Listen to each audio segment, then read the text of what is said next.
One of the biggest concerns that we hear with people with pensions is how much taxes they're going to have to pay. We typically don't hear complaints about people with the guaranteed income that they have and how they're less than 20% of people who have a pension and how blessed and fortunate they are, although they do know that, but they're typically worried about the taxes, as they should be, that they're now going to have to pay not only on their pension, but potentially Social Security and also on their investments. And so today's episode of Joe Knows Retirement, we're going to break down the tax problems that these people with pensions, these Midwestern millionaires as we call them, and what their problems are that they have, and then also talk about some solutions to ensure that you can pay your fair share of taxes and not have to tip Uncle Sam. So that's what we've got in today's episode of Joe Knows Retirement. Joe knows taxes. Joe knows the market. Joe knows Social Security. Joe knows income planning. Joe knows pickleball? No. This is Joe Knows Retirement. So as you know, my name is Joe Schmitz, the CEO and founder of Peak Retirement Planning, and we specialize in serving what we call the 2%, and that's what this YouTube channel is all about. And the where that 2% number came from is less than 20% of people have pension, like I just mentioned, and only 10% of people have over $1 million in net worth. And so if you find yourself in that category with both of those, when you combine those two percentages, you're left with 2%. So I make this a big deal because your planning is very unique. Your situation is more unique than anyone else out there. There's not too many people in your shoes. And so I say that to make you very aware that the type of planning you need and the type of advice you take needs to be very specific and tailored to what your needs are. You know, you've probably always heard the saying of, I'm going to be in a lower tax bracket in retirement.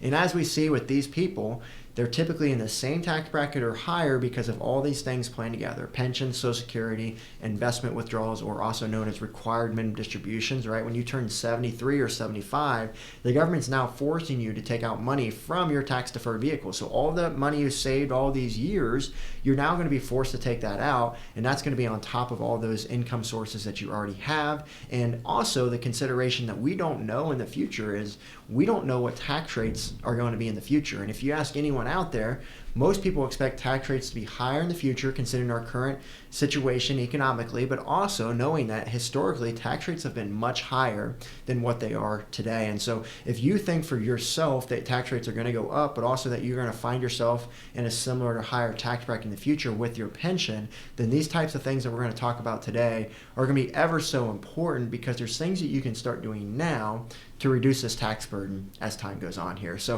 if you do find yourself in that 2%, definitely make sure you're looking at more advanced tax strategy. Also, we want to encourage people to look at more advanced estate planning concepts, because typically you're going to be left with more of an estate at that point. If you do have that pension, and if you do have struggle paying, or spending your money, like many of the clients we work with, right? I wrote a book called Midwestern Millionaire. And this concept is all about the fact that people are better savers than they are spenders in this crowd. They've been frugal. That's what's gotten them to this place. They didn't get to this place because they made millions of dollars a year. They lived a life of service. They maybe sacrificed the income, but then they have the pension that's going to supplement them ongoing for the rest of their life. And they've been diligent savers to get to the point where they are. And obviously they're extremely frugal. And so if you do find yourself as that Midwestern millionaire, just know that there's only 3 things you can do with your money as you enter in retirement. You can spend it, you can give it, or you can gift it. I say this all the time because so many people we work with, they struggle with that. They struggle with getting to this point where they now have financial freedom. They've done everything the right way. And now they have to start making decisions of what do they want to do with this money, because they can't take it with them. And so that's what we always want to encourage people to think about as well. And especially after you watch a video like this today, you're going to know some of these tax saving strategies out there. You're going to be taking advantage of all the tax saving opportunities out there. And you're going to be left with more money to spend, give, or gift. And so that's hopefully the encouragement of all of this strategy and all this planning and all this diligent work you're doing to make sure you're maximizing things. Is it's going to be put to good use for yourself, charities, organizations, kids, loved ones, to make sure that everyone can have the best opportunities out there. So that's what to be excited about, and that's why we're here doing what we do. So as we know, as I just explained, with these pension tax traps, what we're worried about is just being in that higher income scenario moving forward. And, right now, if we look at our current environment with tax brackets currently, we have the Tax Cuts and Jobs Act that expires in 2026, but obviously a lot of people are expecting that to get extended here. And so if that does get extended, that should be good news for everyone watching this. This gives you more time to do some tax planning during lower tax bracket scenarios here. As we know, the 24% bracket is a pretty reasonable tax rate when you look at historically here, and that's where a lot of our clients are finding themselves somewhere in that 22 or 24% bracket typically. We don't have too many clients that are in that 10 to 12% bracket because when you look at pensions and then eventual Social Security and all of that, they're likely going to find themselves in that 22 to 24, especially when RMDs kick in. Maybe if you took an early retirement, maybe you do find yourself in that 10 to 12, and if so, you have some opportunity to utilize those lower brackets. But typically, we're really trying to play in that 22 to 24% as much as we can, and trying to utilize those types of tax brackets. And one strategy that we look to do this is what's called a Roth conversion, and this is probably one of the more popular tax planning strategies out there that we're seeing for this 2% crowd here. I mean, almost all of our clients are doing Roth conversions. Not everyone should do it, but this crowd specifically, it starts to make more sense with, because you've saved more and you have a higher net worth and you have a higher income throughout retirement. So with a Roth conversion, pretty simple strategy. It's just simply moving money from a tax-deferred investment to a tax-free. Now, if we do that, we obviously have to pay the taxes now in doing so. So the question becomes do we want to pay the taxes now, or do we not want to do this and just let this money keep growing in tax deferred and pay the taxes on it in the future? And then it comes back to the question of what are tax rates going to be and what's your income going to be in the future? And then that allows you to help make that decision. But another reason why people like doing these Roth conversions is because, one, right now there is no limits, so they can take advantage of that. That could change in the future. We don't know, right? The tax code's written in pencil. The only thing we know is what we can take advantage of today. But it all comes down to, what do you expect your tax rate to be today? What do you expect it to be in the future? And obviously we don't know that for sure, but we can get an idea with all the considerations that I've thrown out so far. And so for a lot of our clients, when they first come to us, most of their wealth is in tax-deferred dollars and very little in tax-free. And that can be a tax problem for a lot of these folks, because if they're ever going to need money in retirement, they're going to have to pull it out of tax-deferred, which that means it's going to be taxable, and that means they're going to have less in their pocket from those funds, and it's going to increase their income at unknown tax rates. And so for a lot of our clients, it's about having more of a balance. We're never typically telling someone to have everything in Roth or everything in IRAs. It's all about having a balance so that you can have the flexibility. We call it tax diversification. So you can, if you need $50,000, you can choose which account you go to, and you can select what the tax burden is going to be. You don't have to have Uncle Sam force you and say, well, your only option is tax deferred. That means this is what I said tax rates are that year, and that's what you're going to have to pay. You have now the choice of saying, well, Uncle Sam, I don't agree with your tax rates this year, so I'm going to decide to pull from my Roth because I did this Roth conversion at historically low tax rates, and now I have the ability to game the system almost in a way, in a very legal way, to ensure that you're paying your fair share and not more, right? It's all about having control to be able to do what you want when you want there. And so that's why, Roth conversions can make sense. And then obviously for this crowd, you're in a higher income, you have a higher net worth, you're probably going to make sense to start to do some Roth conversions. And we really like that 22 or 24% bracket for this crowd, because it allows them to start getting some over at a relatively lower tax bracket, but also not doing too much to where they may never be in a 32% tax bracket in the future. So getting pretty technical on that. And again, you want to run further numbers. Don't just go up to the 24% bracket and do it. There's going to be so many considerations to be aware of. Another pension tax trap is just simply IRMAA premiums, and you need to be worried about this in the future if you do Roth conversions or not, but also when you do Roth conversions. And IRMAA premiums start to kick in at 63 is when you start to have to pay attention to this, because when you turn 65, you have to pay for Medicare, but they go off of your age 63 income to decide how much you should pay there. And obviously you can do a 1-year exception if you have a life change, or maybe you're working and getting ready to retire. We've done that with a lot of clients, and we've had a lot of success of getting that 1 year knocked off. So that could be an opportunity for you to pay less in that year, but obviously it doesn't solve the lifetime burden here that we're going to have with Medicare premiums. And so you just want to be very aware of that, because we get a lot of people that come to us to say, hey, I did a Roth conversion, but I wasn't aware that about the Medicare premiums, and they talk about doing it 2 years ago. And so you just want to be ultra aware. We always recommend having the right tax software when making these decisions, so you're not leaving money on the table. You're making sure you're taking advantage of credits, deductions that you may phase in and out of. You're aware of all the different types of taxes, Social Security tax, these IRMAA premiums we're talking about, capital gains and how that plays a part there if you have dividends or any interest there. You need to be aware of things like, not right now, but the AMT, but maybe when Tax Cuts and Jobs Act expires, being aware of something like that, or NIT if you have a really higher income from a pension on top of the capital gains tax there. So just making sure you're aware of how all these decisions play together, right? A Roth conversion is very simple in nature. Where it gets really hard is deciding how much to Roth convert. Typically, we can tell pretty quickly if someone should or shouldn't Roth convert, but the question is then like how much. And we've had people tell us like, yeah, we asked our advisor to do a Roth conversion, and they just like, yeah, we can guess, and like 100,000 sounds good. It's a round number.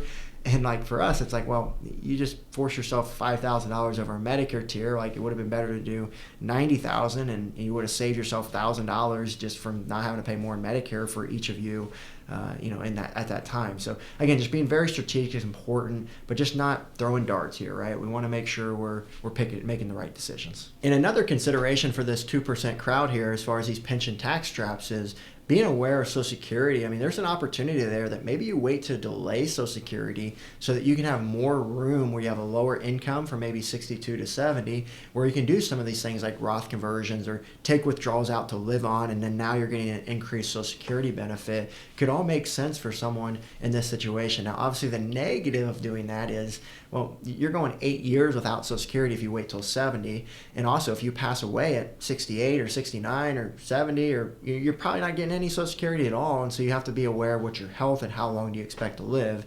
But the other advantage of this would be the survivorship, pensions, or the survivorship Social Security. So when one spouse passes, you only keep one of the two.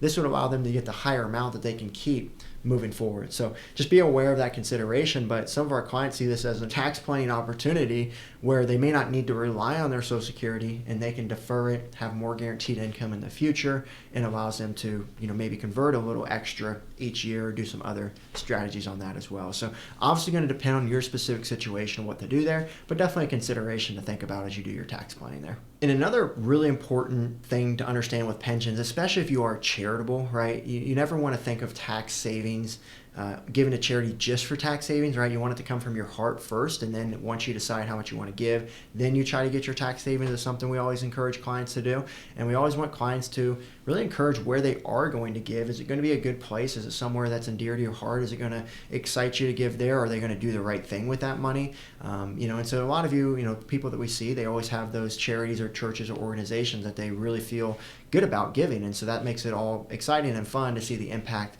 that's given there. So you always want to just make sure you get your tax savings when you do give. And two of the most popular strategies that we're doing with clients, there's a lot of advanced charitable planning that we also do with clients, but I'll just keep it simple in this video here. And if you're given a more significant amount, just know there's more out there for you. But one is a donor advised fund, and the other is a qualified charitable distribution. So we'll start with a qualified charitable distribution, and that starts when actually you're 70 and a half. You can start giving money from your IRA to a charity tax-free. And so, this can be very valuable because if you have a large amount of tax deferred, like we've been talking about, and let's say that RMD, like we talked about, that required minimum distribution starts to come in at 73, well, and maybe your RMD is $50,000, but you want to give $15,000 to the charity. Well, now your RMD is only going to be $35,000, and that lowers your RMD, and that lowers your tax burden. And plus, if you're going to give $15,000 out of your pocket, you probably wouldn't be able to itemize deductions, and so you'd kind of be left without a charitable, contribution. And now we can not have to pay any income tax. So even if you just took it out of your IRA and then sent it to the charity, you'd have to pay taxes on that. And for most people, that may be around 25% taxes. And this is a way that you can do so without paying those taxes and also lower your RMD. So a great strategy that we do, and again, you don't have to wait until your RMD age to start doing this. You can actually start doing it at 70 and a half. And when you look at your Roth conversion plan, this is one reason why we tell people don't Roth convert everything, because if you're charitable minded, you want to have some in your IRA to be able to give for the rest of your life, so you're taking advantage of this. Because if you do a Roth conversion and they give from the Roth to the charity, you don't get the benefit of saving money on taxes. You already paid your taxes. So that's why I like having the advantage of both. And we even have some clients where they don't want to give any money away to anybody but a charity when they pass. And so we may not do any Roth conversions for someone like that. Maybe some so they have enough income to live on, right? Or supplementing that need. But if they're going to leave it all to a charity, let's not pay too much in taxes, right? If they're going to give all of their RMD to a charity, then we don't need to force a conversion if that doesn't make sense for someone. So the QCD is a powerful strategy. Now, obviously, a lot of people watching this are not 70 and a half. Most of these people watching it are maybe in their 50s or 60s. And so, for someone like you still need to be aware of this QCD so you can start planning, like I just mentioned. But also there's probably a strategy that we can do differently from now until then, and that's where a donor advised fund typically comes into play. And if you're giving a significant amount each year, we like to think of if you're giving about $5,000 or more each year, then if you're not getting any tax savings on your charitable gifting, if you're maybe just giving it from your bank account, then we would tell you probably want to consider something like this. And this allows you to get the tax savings that you can. So there's a couple of things to be aware of here with the donor advised fund. And one is that you have to have the money to put into a donor advised fund. And so when you put in, let's say you have $50,000, let's just say you want to give $10,000 a year to a charity for the next 5 years. Well, the idea of a donor advised fund, instead of doing that every year, do it all in 1 year.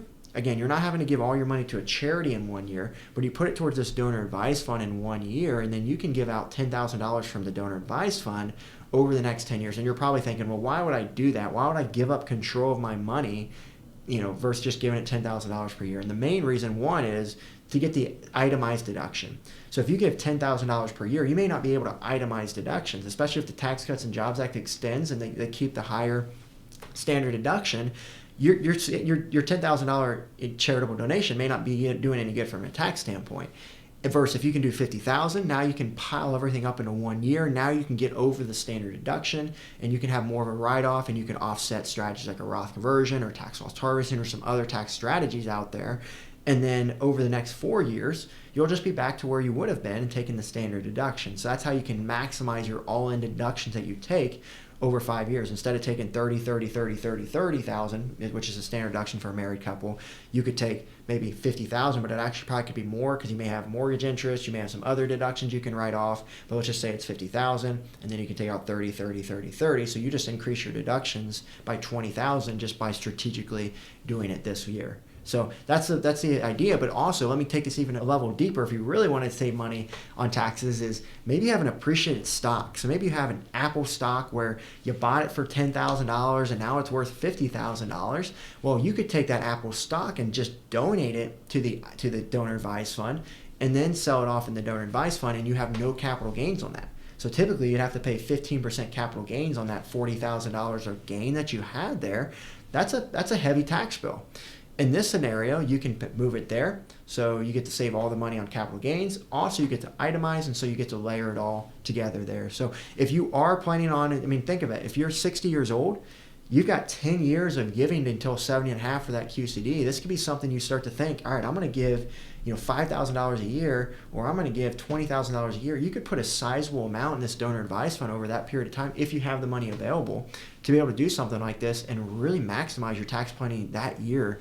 We do this for a lot of clients, and you're probably wondering, where do we get this money to do it? Like I said, appreciated assets, so maybe appreciated stocks you have, any other appreciated assets that you have, those are always a great place to look. Or maybe you have extra money in your bank account, maybe you have a non-retirement account. Those are all good places that you could do. So you just want to be aware, though, that you're not going to need those funds, right? Because if you're going to need those funds, if you put in a donor advised fund, you're not going to be able to access it. So those are all the considerations to be aware of, especially on the charitable side there. So with that being said, I hope all these strategies could be helpful for you as you think about all the tax traps that come with this pension. But again, remember, it's a good thing. It's a good thing to have these problems. It's a good thing to have this pension. And the only thing to be aware of is your planning becomes more advanced at this point. So if you're looking for this type of planning and you're looking for more specific tax planning help and what we call our 5 pillars of planning here, and you like the videos you see here, then feel free to schedule a time with our team. We have a lot of people who watch these YouTube channels who become clients of ours. We certainly can't bring on everyone that reaches out to us, but this gives us a chance to see if we could be a good fit. So if you click on the link below, then you can go ahead and fill out that questionnaire there to meet with our team. So hopefully these videos are helpful for you, and we'll see you on the next episode of Joe Knows Retirement.